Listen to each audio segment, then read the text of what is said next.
This is a reading from the poem of the Man God by Maria Valtorta, Volume 2, Episode 269. The news of the murder of John the Baptist, 4th of September, 1945. Jesus is curing some sick people. Manan only is present. They are in the house in Capernaum, in the shady kitchen garden, early in the morning. Manaen is no longer wearing his precious belt or the thin plate on his forehead. His tunic is held tight by a woolen cord, and his headgear by a thin strip of cloth. Jesus is bareheaded, as he always is when at home. After curing and comforting the sick people, Jesus goes upstairs with Manaen, and they both sit on the windowsill of the window facing the mountain, because the sun is shining on the other side of the house, and it is very warm, although it is no longer the height of the summer. "Vintage will be starting soon," says Manaen. "Yes, then it will be the Feast of the Tabernacles, and it will soon be winter. When are you thinking of going away?" "I would never leave, but I'm thinking of the Baptist. Herod is weak. If one knows how to influence him to do good, if he does not become good, he remains at least not bloodthirsty. But only few people advise him wisely, and that woman. But I would like to stay here until your apostles come back.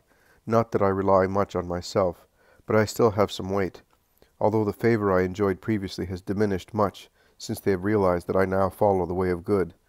But it does not matter.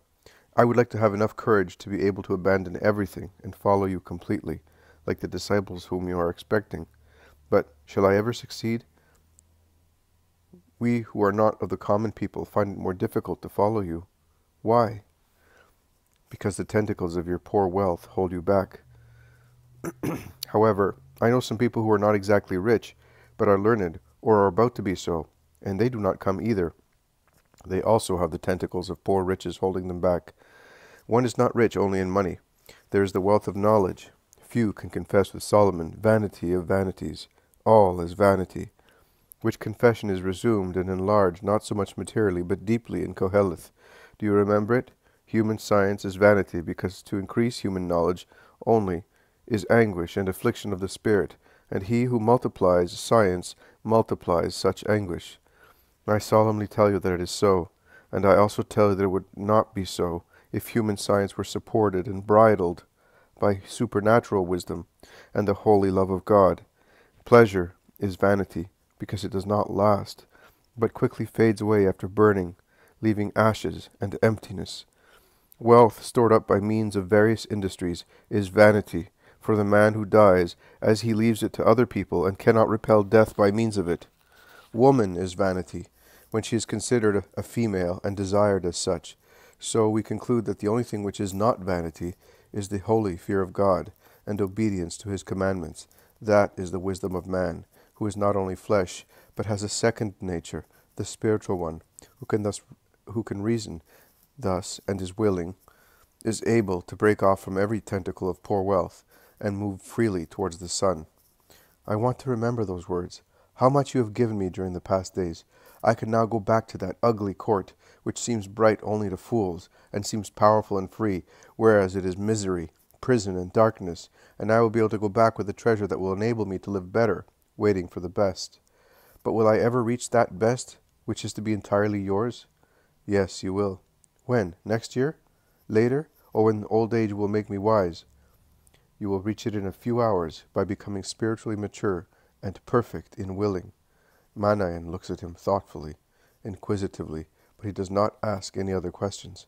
There is silence. Then Jesus says, "Have you ever approached Lazarus of Bethany?" "No, Master. I can say no. If we met on few occasions, I cannot say it was out of friendship. You know, I was with Herod, and Herod was against him, so Lazarus will now see you in God, beyond such things. You must endeavor to approach him as a fellow disciple." "I will do it if you wish so." Excited voices are heard in the garden. They are anxiously asking, the master, is he here?" The harmonious voice of the landlady replies, "He is upstairs. Who are you, sick people?" "No, disciples of John, and we want Jesus of Nazareth." Jesus looks out of the window, saying, "Peace be with you." "Oh, it is you. Come in." They are the three shepherds, John, Matthias, and Simon. "Oh, Master," they say, looking up and showing their sorrowful faces. Not even the sight of Jesus cheers them up. Jesus leaves the room and goes out to meet them on the terrace. Manaen follows him. They meet where the staircase leads onto the sunny terrace. The three men kneel down, kissing the floor. Then John says on behalf of them all, "Receive us now, Lord, because we are your inheritance." And tears stream down the faces of the disciple and his companions. Jesus and Manaen utter only one cry, "John!" He has been killed. The word drops like a loud, dull noise, which drowns every other noise in the world, and yet it was uttered in a low voice. But it petrifies both him who speaks and those who listen, and the earth upon hearing it and being horrified seems to interrupt every noise. Such is the period of deep silence and complete immobility in animals, in leafy branches, in the air. Doves stop cooing, blackbirds interrupt their musical songs.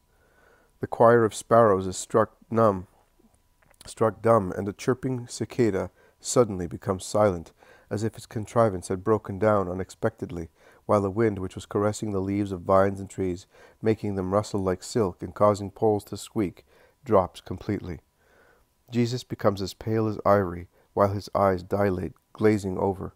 He opens his arms, saying, and his voice is deep in the effort to make it steady, "Peace to the martyr of justice, and to my precursor."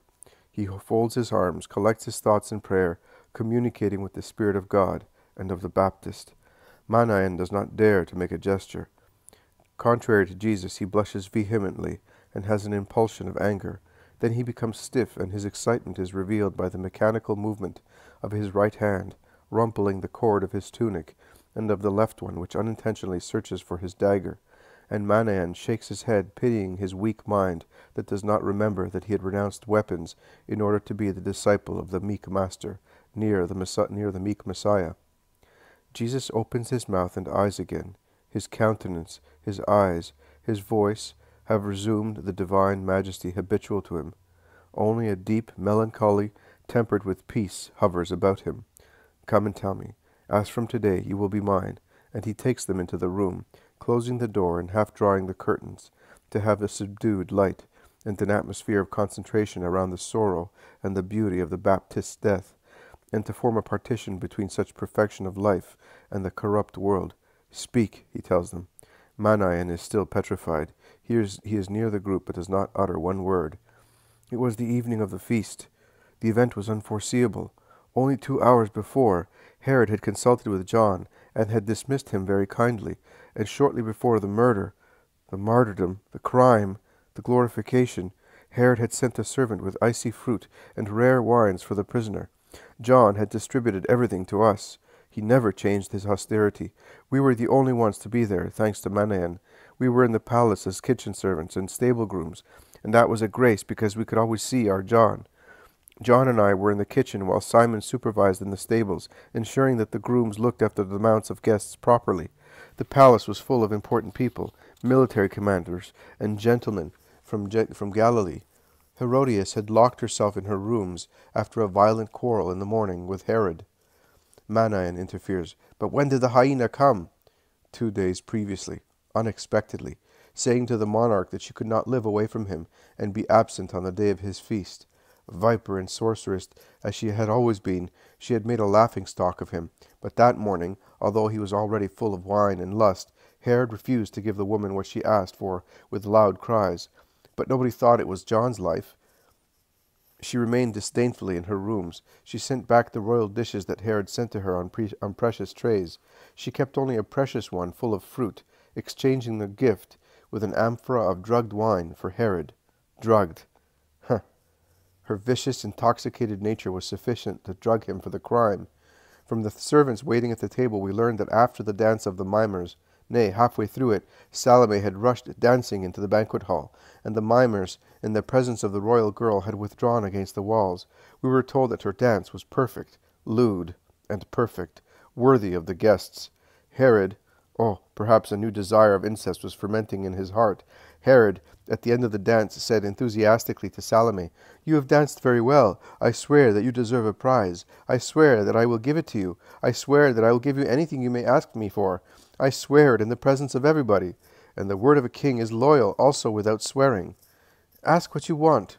And Salome, simulating perplexity, innocence, and modesty, enveloping herself in her veils with bashful gesture, after so much impudicity, said, "Allow me, great king, to ponder for a moment. I will withdraw, and I will come back later, because your grace has moved me."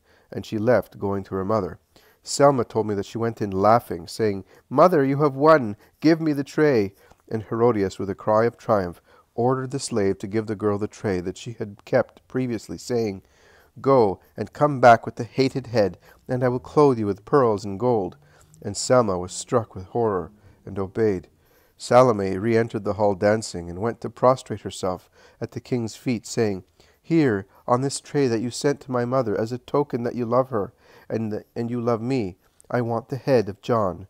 And I will dance again, if it pleases you so much. I will dance the dance of victory, because I have won. I have beaten you, king. I have defeated life, and I am happy."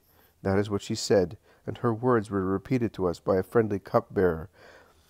And Herod was embarrassed, being caught by two desires, to abide by his promise, to be just, but he could not be just, because he is unjust. He nodded to the headsman, who was standing behind the royal seat, and he took from Salome's raised hands the tray, and from the banquet hall went down to the lower rooms.